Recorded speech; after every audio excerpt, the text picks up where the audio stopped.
Hi everybody. So today I'm here with the wonderful Annabelle Dent and my mother Hanna Wadwa. And Annabelle is a meditation and yoga teacher and an artist. And my mum Hanna Wadwa is my mum first and foremost, and she's also an RTT therapist and personal life transformation coach. So thank you both so much for coming on and talking to me today. So as you both know, I went sober about almost 2 years ago now, and it has really been probably one of the best gifts I've ever given to myself. And I wanted to kind of bring some other people together who have had a pretty transformational experience from going sober themselves, because I do kind of feel like in society we are, without realizing, we are bombarded with marketing that kind of tells us to drink. So I don't want to make this to tell people not to drink. I just want to show people another side of the coin, basically, because for me personally, I feel like it really has completely transformed my life in so many ways. And I think especially bringing on you two as well, it's really important to show how at any age you really can overcome any kind of addictions, whether that is alcohol or drugs or food or sex or anything. You can overcome it at whatever age you're at. And obviously there's a few years difference between you two, so I thought it would be a really interesting perspective to bring you both on to talk to me. So thank you so much for both coming on. And I guess it might be quite a nice way to start is just by asking you both why it is that you decided to go sober. So for me, I was actually 22, so about 5 years ago now. So that was kind of the peak of partying for most people of my age at the time. But I first started for like health reasons. I was trying to cure a health condition myself, but also I just felt like it wasn't bringing anything else to my life. It was almost like I was a bit bored of the experience, and I became quite aware of what I actually was here to do and create in this lifetime. And suddenly I realized that that wasn't in alignment with that anymore. And, I couldn't afford, now I knew what I wanted to do with my life, I couldn't afford another hangover day. And that whole experience of drinking and going out and partying just didn't feel supportive to what I wanted to do with my life. So it literally just felt like, well, this needs to go now. So that was one of the main reasons, I think, was when I really became clear of what more important things I felt like I had to do. Yes. Wow. And Mum, what about you? Well, I think it's kind of similar in terms that my belief is that we learned our habits of action based on a little bit like a promise of what we receive from it. So my alcohol addiction, I grew up with it in childhood, and literally alcohol was part of my life, all my life. And when you grow up with it and you are surrounded by friends and society who sees alcohol as an essential part of our being and connecting and functioning, you don't really see anything wrong until you really realize that it's not a friend for you, it's actually harming you. Same as with you, Annabelle. I realized that alcohol brought the worst out of me.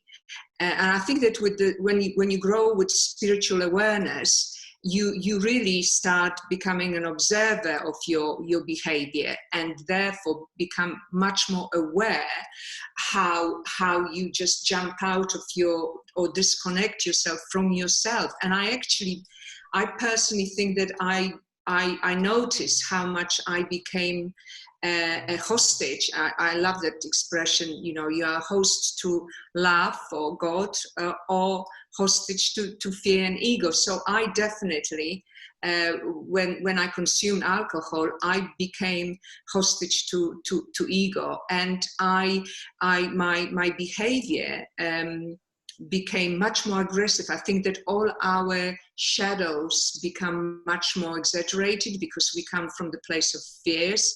So I was much more aggressive, loud, argumentative.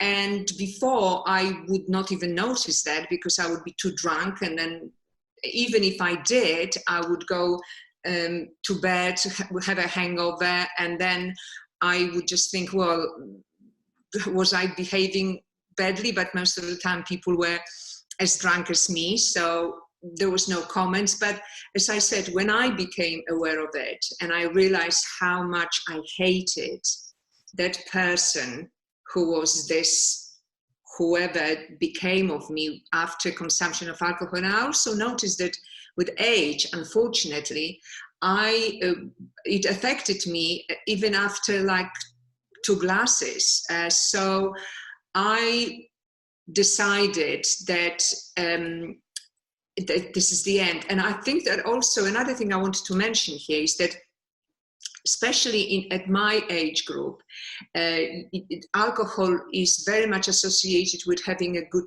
time, with, okay, so I'm not an alcoholic, I don't drink every day, but I will have a wine with the dinner. And you actually, you fool yourself. You think, oh, it's only 1 glass. Oh, it's only 2 glasses. But literally, I became aware that only 1 glass was disconnecting me from myself.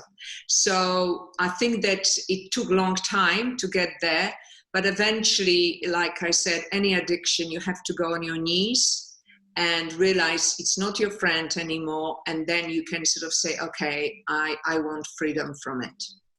I like that you've called it an alcohol addiction as well, because I feel like in today's society, alcoholism has become so normalized that people don't realize that they're addicted to it anymore. Because as you said, 1 glass a night is so normal. But if I was saying to you, I do 1 line of cocaine a night, people might not think it's quite so normal. So it's just interesting how an addictive drug has become so normalized that it's like, okay. In fact, it's socially encouraged to allow this addiction to become a big part of your life. So I'm glad that you addressed it and kind of labeled it for what it is, because I think some people haven't necessarily realized that they have that attachment to it because it is so normal, because everyone's got it basically. So but I think it's important to note as well that, as you said, Mum, you only went sober less than a year ago? Less than a year. I stopped 100% September last year. So obviously for both of you, when you stopped drinking alcohol was at very different stages of your life, very different ages.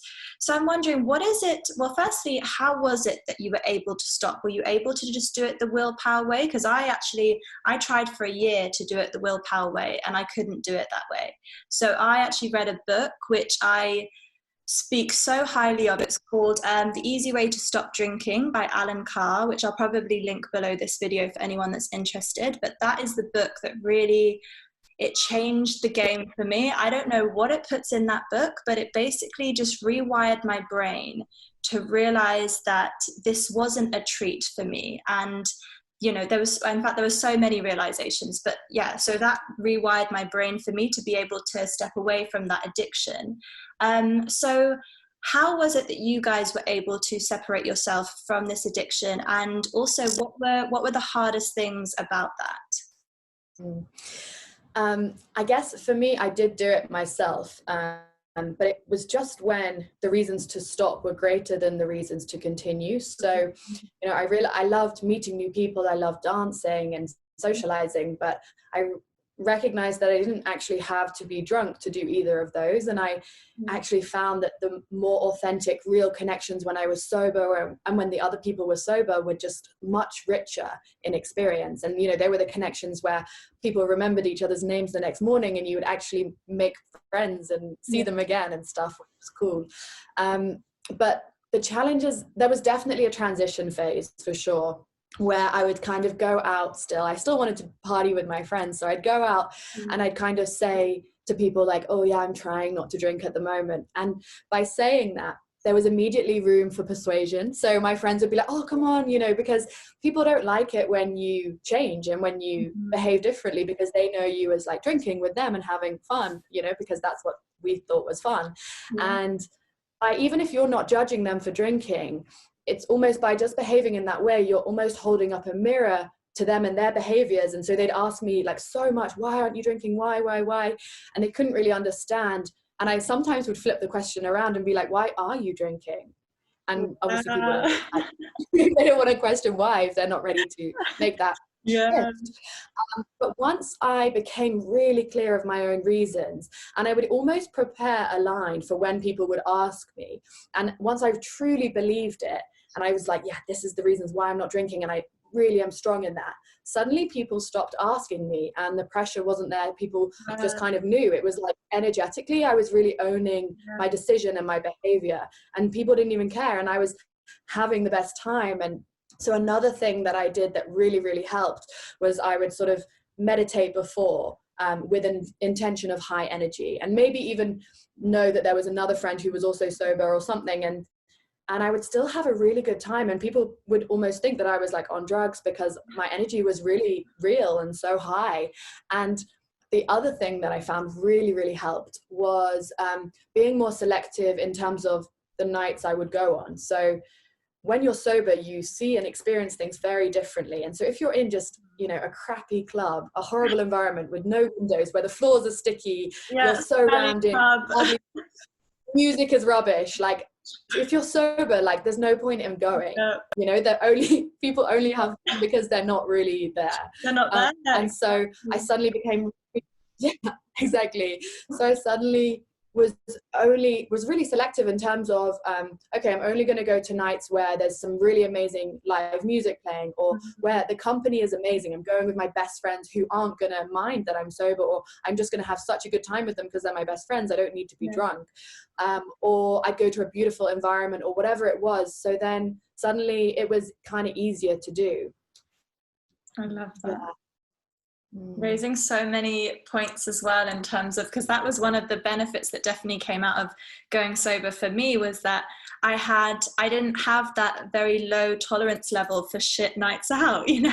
I was much more particular about how I spent my time, and I valued my time more, because I wasn't just wasting away a whole evening somewhere that wasn't benefiting me in any way, shape or form. And, with people just spilling their drinks on you, and it's stinking of cigarettes and BO, and, and I'm not regretting any of those times that I did that. Sometimes, I had fun or whatever, but now I guess I'm just much more specific about how I use my time, who I surround myself with as well, because I'm not drunk enough to numb that anymore. So yeah. And Mum, so what about you? How did you kind of stop? Because I think you said before that you had done it before and you'd managed to do it for a year or so, but I really do definitely see a shift in you as well, in terms of this is, an indefinite thing now. This isn't just a temporary shift. So yeah, how did you make this shift? Well, absolutely. I think that, yes, I did stop drinking for different reasons about 20 something years ago.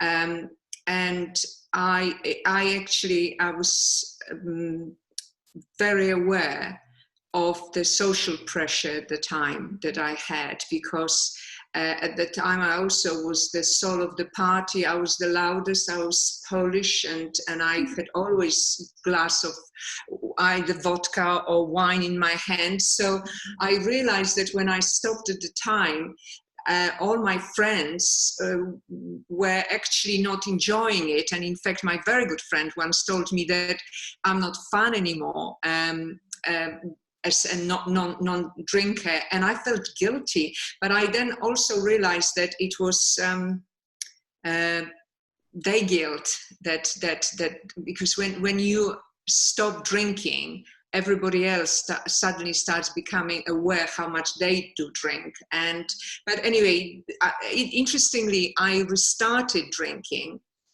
because of one of the things that now, this time, I also faced as a challenge. So let me explain.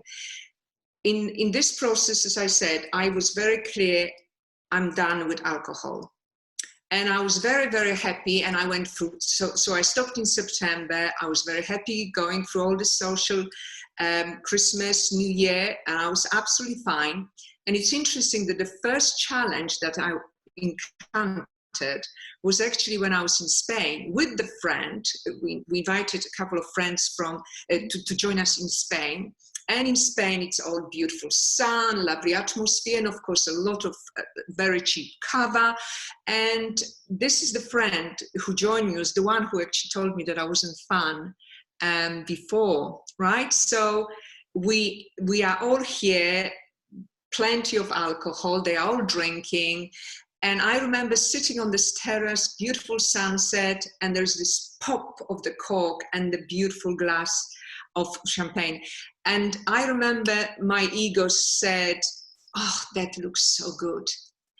And fortunately, at the time, I just reminded myself, no, I don't want to. And frankly, also, I was then too embarrassed to start drinking, because I just thought, well, I've just told them. And I did not say I'm trying. I said, I stopped drinking. So suddenly I felt that I would be like a failure. So anyway, I said no.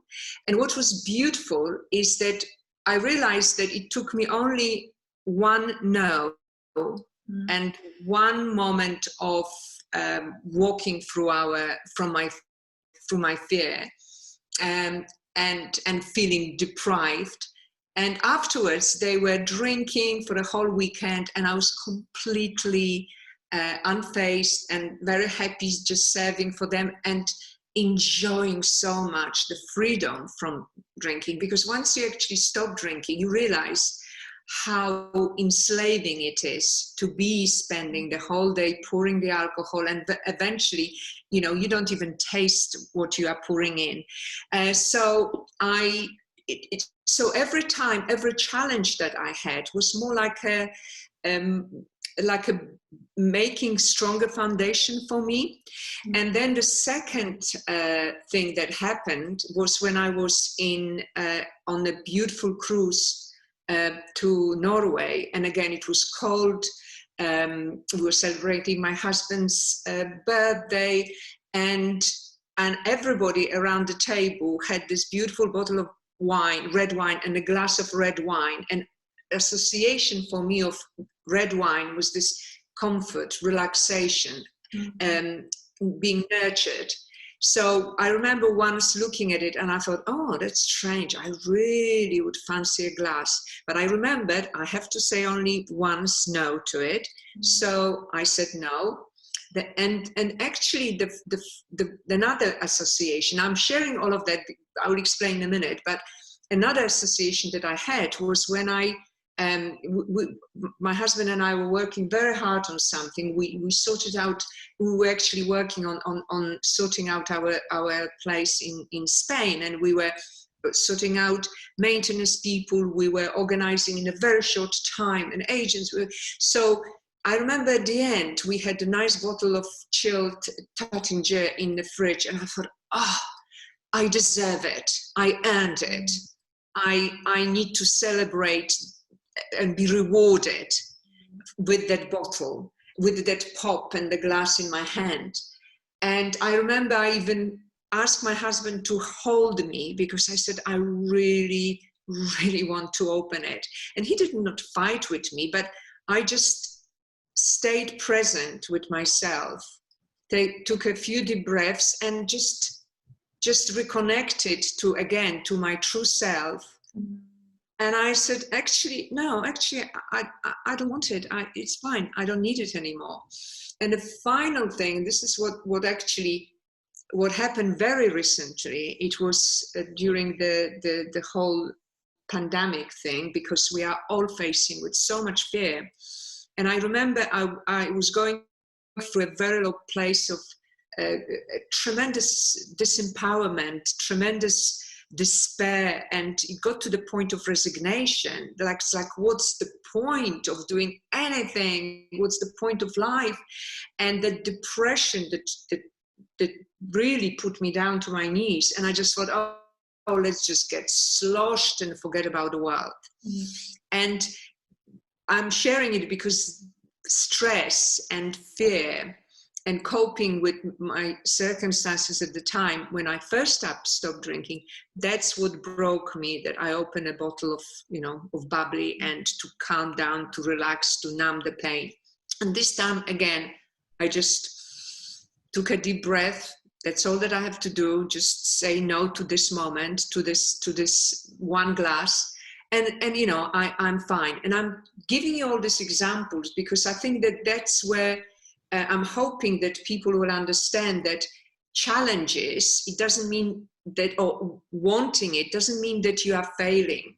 Mm-hmm. And also that you will definitely not continue to feel deprived afterwards. It really is the hardest bit, is to say no to the first one.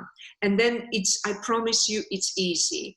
And the second one is to really become aware, what is the association? Because I learned my association from the past. I had a great time with my friends. This was the way we connected when I was growing up. So of course it's very hard. And also our mind does what it feels is familiar. So our habits, again, are constructed by our beliefs that were done in our, most of the time, in our childhood.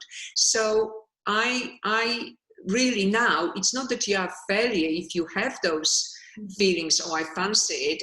You are just facing them, and now you have a choice. Yeah. You can choose one way or the other, and that sense of empowerment then grows, and then it carries you in all aspects of your life. Yeah. So I hope that it makes sense what I've just said, and I hope I haven't taken too much time. To continue on what you just said as well about the association, because I felt the same way. Because for me, alcohol, when I had my time of like acute anxiety and spouts of depression and stuff, alcohol was my go-to in those situations to numb the pain.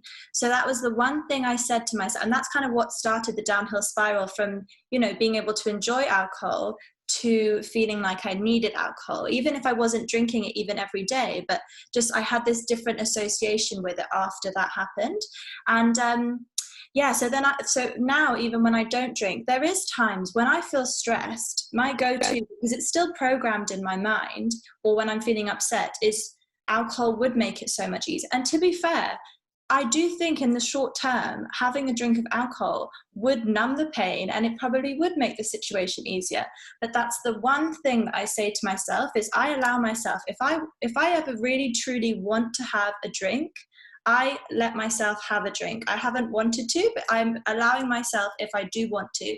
But the one rule I have for myself is that if I'm going to alcohol because I'm feeling stressed or to numb any pain of any kind, I just don't allow myself to do it, even if it feels so painful at the time, because I know that that's what would then start the downhill spiral of the addiction again, of needing it as opposed to just wanting it and enjoying it. Because I think, everyone's entitled to whatever vice they want to have, but as I always say, you need to enjoy your vices rather than need them. And I got to a stage where I needed it. So it's interesting that you recognize that association that you had to alcohol, because I do think that so many of us don't realize what a deep association we have to it that isn't truthful. But we think that alcohol is going to save us, but it's not. It actually makes us into an even more downhill spiral. But just because in that short term it feels like it's fixing something, then we think that it's our savior.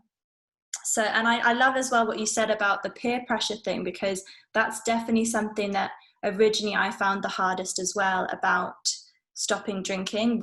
I never had, it's not like, it's sometimes with like heroin addicts or stuff like that, they get physical symptoms of the addiction and the withdrawal symptoms and stuff. But for me, and it sounds like for both of you as well, we never had that stage of addiction, but it was just the association, again, of what we associated to it. And so, having a drink with a friend, again, the association was that you were more lovable if you have a drink with a friend. And that's what so much of communities and our society in general are based around, is, are you going to be my ally of my drinking partner or not?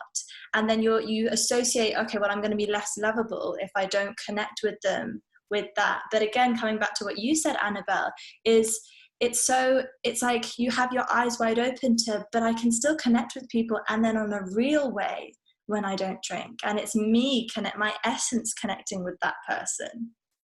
I loved what you said. It's so true. The intention behind, like, why, like, I think same with what you said as well, Hannah. For me, as I sort of started to be more conscious and aware on my spiritual journey, I just became really intentional with everything that I was doing and where I was placing my energy. And it felt like alcohol wasn't a good place for me to place it there anymore. And so I'm the same as well, Moni. Like, I would say that if I wanted to have a drink, I could and I would, but I genuinely don't want to. And I'm also really proud the fact that I've done 4 years without that. I kind of don't want to break that record, but like, if I haven't put that pressure on myself. I don't go around saying that I'm teetotal, but if someone asks, I'll say, yeah, I haven't drunk for 4 years. And questioning a social norm is actually quite hard. And I do feel really proud that I've done it. And it's been a really fun journey. And actually I've learned loads about it. And I find it's a really interesting topic to talk about at the moment, because there is a lot of young people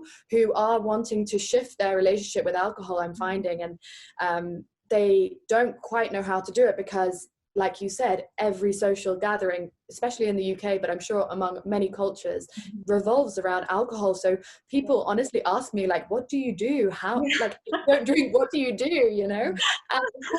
You can still find ways, but I've just found some of the benefits have been amazing, because my productivity level is like off the roof. You know, when I see my friends, I'll go for, we'll go do an exercise class together or something, and then walk in the park. So we're, doing more intentional, focused, expansive activities, more connected to our growth. And I have so much more time for myself and my own self-study. All of the places I want to put energy into, I now can. Whereas before, if I had that hangover wasted day, I'd just be feeling so guilty and I wouldn't be feeling nourished, lying on the sofa all day, eating bad food, feeling rubbish. It's just, now it's different.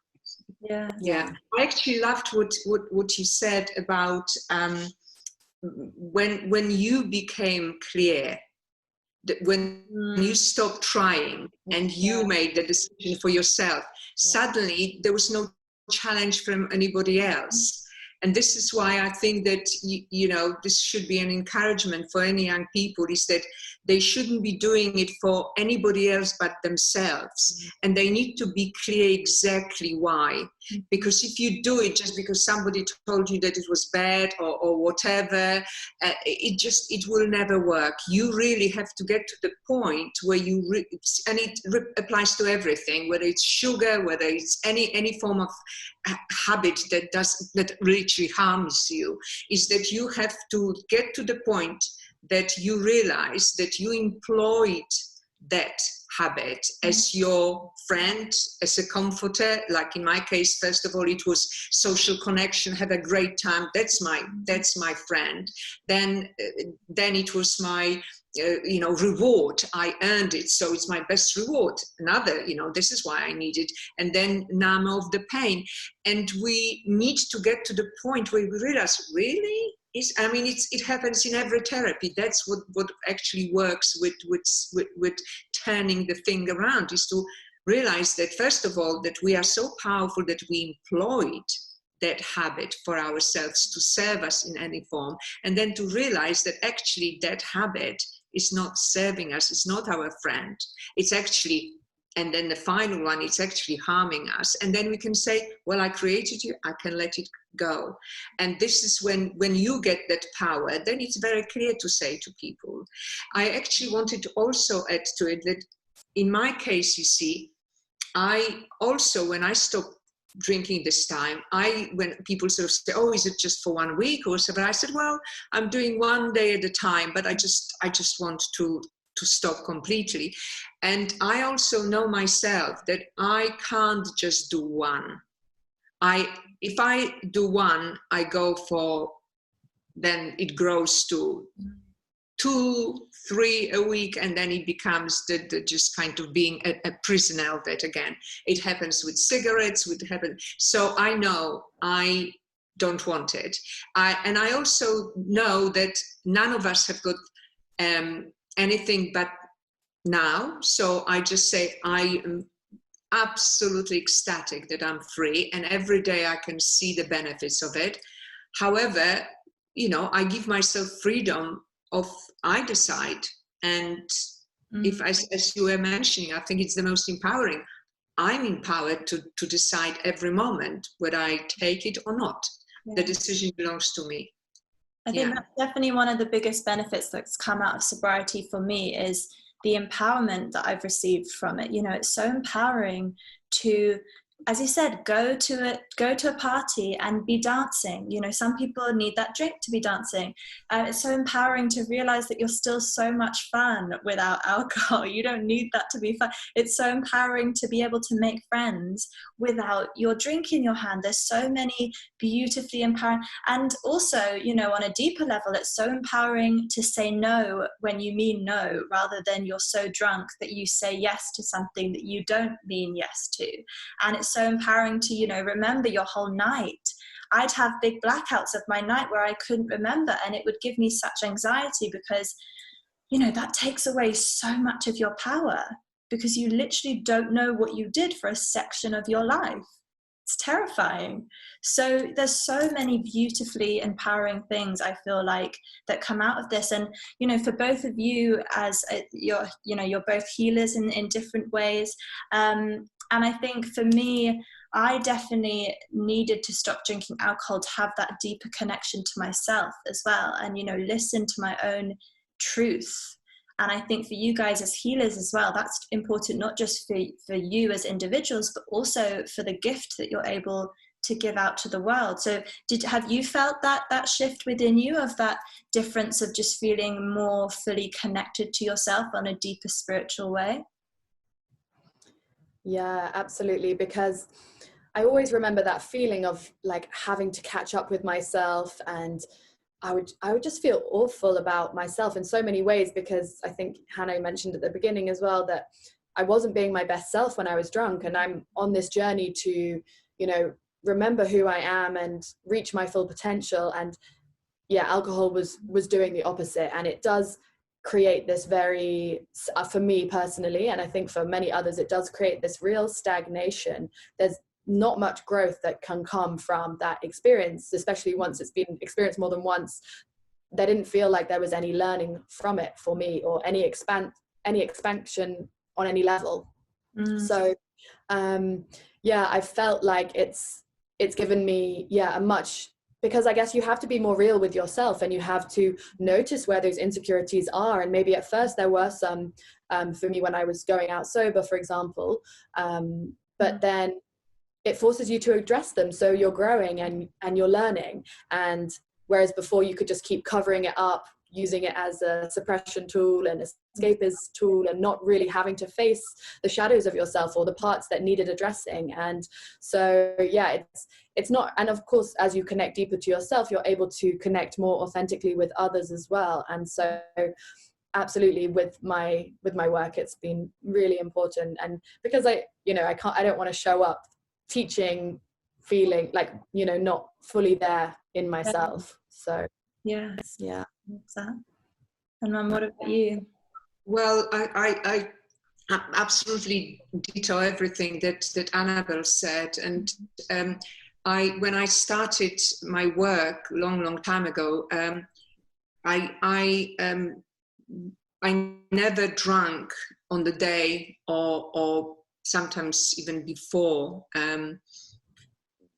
the sessions that I had with the clients. But I would have a drink afterwards, kind of thing. It's a kind of relaxing thing.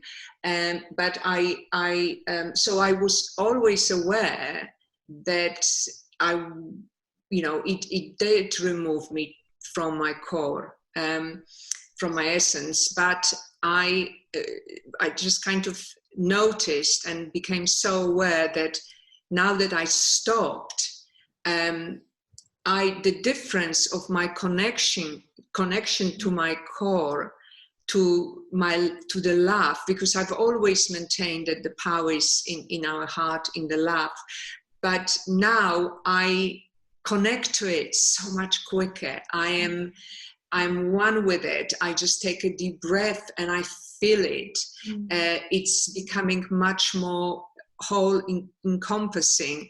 And so in terms of my work, Absolutely. I mean, that's one of the reasons why it motivates me, that's where I want to be, because you are not yourself. You are definitely removed from the essence of yourself.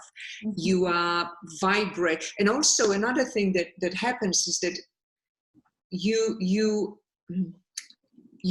employed all these things that we don't like, especially alcohol, because you did not feel whole, you did not feel complete, you did not feel enough. So the alcohol was giving you what you thought you were lacking. Mm-hmm. So without it, you, as you said, Annabelle, you address where are the lack in you. You address your insecurities and your fears, and then you realize that there is nothing to fear. So you become much more whole in yourself, and complete, and so empowered. So, and so much better with everything that you do, basically. Yes.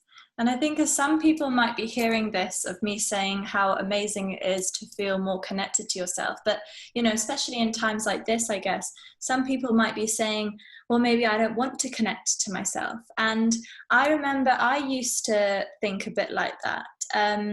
But, you know, now looking back and seeing the progress that I've made, and I don't mean that in an arrogant way, but I just mean, like, you know, from having acute anxiety and spouts of depression to where I am now, I can definitely see I'm like two completely different people. So I think for people to really want to give themselves the biggest reward, you can't just numb the pain in the short term and expect to reap the rewards in the long term. Yes, in the short term, it might be harder to actually have to address your demons and work on healing them rather than just numbing them. But in the long run, it is just so much more rewarding and life-changing. And as you said, Annabelle, you know, it goes into every aspect of your life. It's not just, I don't know, maybe some people might be doing it because they think they'll lose weight from it or whatever, or I don't know. But it's not just that one specific thing. It flows into every single aspect of your life. So I've seen so many shifts, you know, with my career, with, you know, my boundaries in relationships, you know, all this kind of stuff has been affected by the fact that I stopped drinking and started connecting to myself on that deeper level. And I also think it's really the best gift of self-love I've ever given to myself as well, because, you know, for you to really put that effort in to do that healing on yourself rather than just numbing it, that is the best gift of self-love I think that anyone can give themselves. So I've definitely seen that within myself, and seen as well that, you know, I love myself whether I'm dancing on the table, center of attention, you know, the loudest person in there, or if I'm just sat in the corner having a really engaging conversation with one person. And, you know, equally, sometimes I am that sober person dancing on the table. But I think it's, you know, I've been able to give myself so much more self-love of being like, me as I am is enough. And I think that's a big shift that a lot of people have when they stop drinking, is recognizing that they are enough. As you said, Mum, they are whole as they are. They don't need anything exterior to make them more whole. So whatever addiction that is, or you know, if it's the car you drive or whatever it is, our society nowadays is so much geared around those things. And if we can just rip them off and just realize, as you said, we are whole, we are perfect just as we are, then I think that's that was a huge awakening for me that came out of this whole experience. I love what you said about a gift of self-love, and another really handy tool that I sometimes use would, you know, if I was faced maybe more when I was transitioning with that question of like, oh, do I drink, do I not? I would kind of ask myself, what would be more loving to myself if I choose to drink or not? And I'd really feel into both. And, you know, usually it would be like, it's not to drink. And so I'd listen to that. I think especially in our lines of work, when you're working energetically and with other people's energy, so much of who we are becomes the work. And so become so aware of our own frequency. And so, you know, drinking and having any kind of abusive relationship with a substance is going to be so detrimental to how we are able to hold that space for others and in their healing as well. So our own healing becomes like the most important thing, because we're also helping others do that as well. Absolutely, you become authentic. And also, I would like to add to what Monica, you said, that it's not just self-love, but self-respect, and I think that that's definitely something that I've become aware, that I respect myself much more. So that was another. And I also want to just debunk a myth that a lot of people might be saying, okay, so that's all well and good, you know, you guys have become all woke from not drinking and all this kind of stuff, but are you having more fun? And yeah, I want to pose that question to you guys, because I know my answer, but I'd love to hear from you guys as well. Oh my God, 100%. Like that genuine high, when it's real and remembered, is so much stronger. And, you know, the real connections and everything that's come with it on all the levels is just so amplified. And yeah, sober fun is great because it's real. So I think the energy is way more powerful than that drunk high or whatever it is, you know. So, oh my God, definitely having more fun. 100%. It's interesting because I think that when we get to that different level of vibration and energy, it becomes our norm. And it's only when you suggested this recording and I kind of started thinking about the benefits and things, then I became so aware of how different I vibrate on all levels. And not only that I have energy, but also I'm a much better, calmer person generally, because I come from the place of self-love, actually, of myself, and not out of, you know, reacting with fear. And also I think that when you reconnect yourself to the core of yourself, of the true self, you stop relying on everybody else to fulfill us in either praising or fulfilling our expectation of them. So you become much a nicer person in yourself. But actually the tangible observation that I have now is that when we meet up when I organize dinner parties, we go out, and I used to be the loud one speaking over everybody and kind of, you know, I had to be in the center of attention. And now everybody's drinking, and I notice how in that kind of circumstances, nobody listens. Everybody's just talking out of themselves. So you become a great observer of it. But what I notice in myself is that I realize how happy I am just to sit and observe. And I realized that before I was doing this, the loud and whatever, because I just felt that I needed to entertain people, that I needed to talk, because otherwise there will be this gap and maybe they will see me and, I don't know, see my faults or whatever. So I needed to have this cloud of noise around me. And now I feel so happy to just sit and just watch others and enjoy them sharing. And I just feel that, right, I don't have to do anything, I can just be. And so I actually personally think that alcohol not only has given, or lack of alcohol, now freedom from alcohol, has given me tremendous amount of not only power but freedom. I feel, and you know, there's so much freedom from, even I notice when we go out, you know, living in Dubai, alcohol is only available in certain places and it's very expensive. So it's like, what do I order? How much I order? Will it be available? Do we have enough? That was, I did not realize how much that was running the show for me, how much time I spent worrying about it and organizing, you know. And now I just think, I don't have to. It's not. Like, I don't have to even think about it. And so freedom all around, as far as I'm concerned. And I can also vouch for the fact that I've had people saying to me how much more fun they find you, Mum. from, you know, I remember one of my aunties messaged me after she had a dinner with mum and some other people, and she messaged me saying, you know, your mum, yeah, after you stopped drinking, you were there sober, and she said your mum was on such great form. And yeah, it just shows we have this story in our head when we're drunk that we think that we're so much more fun, and actually in reality that's literally just this entity that's taken over you and is whispering in your ear telling you, wow, you're so much fun right now.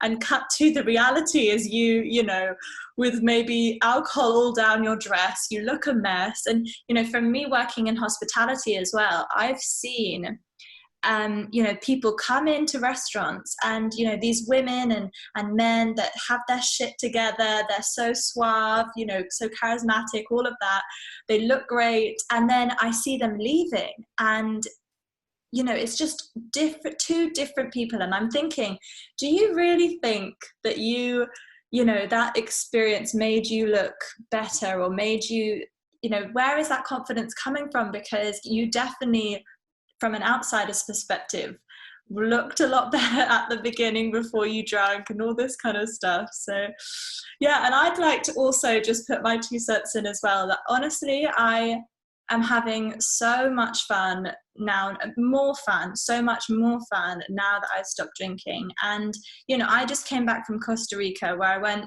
to a music festival by myself, did it sober, and made, I mean, I call them my soul family. Like that's how deep some of the friendships that I made there were.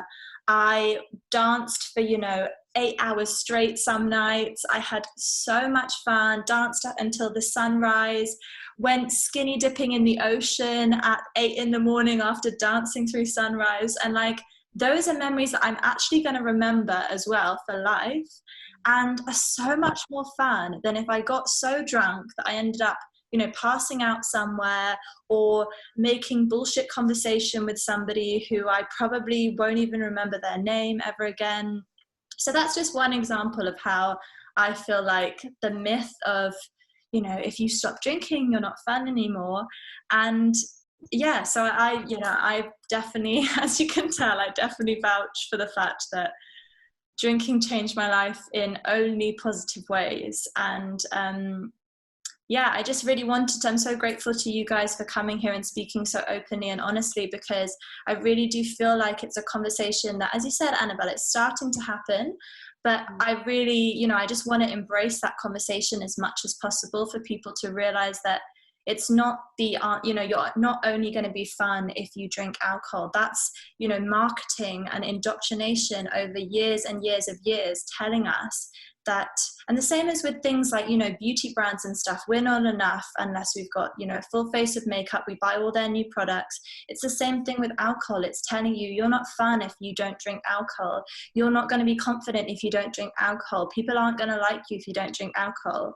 And none of those things are true. And actually, if the, you know, if the part of they're not going to like you if you don't drink alcohol, then that's their issue. That's not your issue. It doesn't make you any less fun that you don't drink. So yeah, I just add, not only that, but I think that your courage and strength of going through that, all those issues that they are facing, it makes you an inspiration for them. So thank you. Well, yeah, actually, I think that's a good point to mention as well, because some people might hear that I went to a festival by myself and did all these things, and they might think, but I'm not at a stage where I would have the confidence to do that yet. Because I know that, you know, that's, you know, I've done things that some people have said are very brave, which I'm, you know, grateful for. But for me, it just seems, it doesn't seem as brave, you know, me moving to a new country and all this kind of stuff. Some people look at that and think that it's, you know, a really brave thing to do. And I you know, I'm proud of myself for those things. But I think the reason why I've got to a stage where I have been able to do things like go to a festival by myself, and I'm not saying it was, you know, easy the whole time, but I think I've been able to face those challenges much more kind of face on because of the fact that I don't drink and numb it anymore. You know, if I'm feeling stressed, I can meditate on the issue and actually get to a result with it. Or, you know, if I'm feeling, you know, as you know, Mum, on my first day at the festival, I was messaging her saying, I want to go home, I hate this, you know, this is so, because it's an intimidating thing to do, to go to a festival with thousands of people, not know your way around or anything like that. It was my first time to this festival. And yeah, I felt very intimidated by it. But then instead of just, you know, numbing the pain by drinking and running away, I kind of faced it face on, because I've been able to do that now over the last few years much more. And I've trained myself to be able to deal with those type of situations in a much healthier way now. And, you know, it doesn't mean that it's always easy, but it means that I'm willing to do that now, which means that I'm then willing to, you know, elevate my life. If I'd run away from that festival, that was 2 of the best weeks of my whole life. And if I'd run away, what an opportunity I've just missed out on. So yeah, again, there's just so many benefits that have come out from this whole sobriety thing for me. And if I may add, you needed to just deal with one day, with one step at a time. The same as, you know, we were speaking earlier with Annabelle. You just need to say no to the first one. You just need to walk through the fear the first time. And the fear, very often the voice says, no, don't go there, because that fear will continue and continue and continue.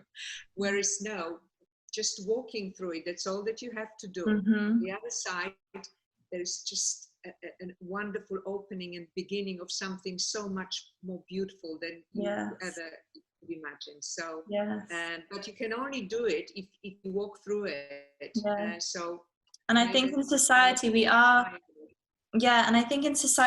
kind of conditioned to run away from fear rather than face it and go through it. And alcohol is the best way to, you know, numb it rather than actually facing it and going through it. So I think it is a different way of kind of almost viewing life when you stop numbing the pains and actually start addressing them and going through it. And as you said, you know, some of the greatest things are going through that fear. And I just would like to acknowledge you both, because I just think that, you know, I am much, much, much older than you. And I just feel, you know, when I was at your age, if I were in this conversation, and I would know, what are they talking about? This is just nonsense. I wouldn't even consider thinking that I can be empowered, that I can say no to alcohol. So honestly, I just honor you, and I just really think that you are amazing, absolutely amazing, that you are starting this awakening to your own power and your greatness and the truth of who we are, and become aware that there is much more than just, you know, celebrity photographs and comparing yourself and putting your value on the basis of what other people say about you. Wonderful. I'm just so in awe to you, and you know, ones like you. So well done. Oh, well, I love you both so much. And thank you so much for coming and chatting to me. Love you, ladies. Pleasure, absolutely, night on it. Pleasure.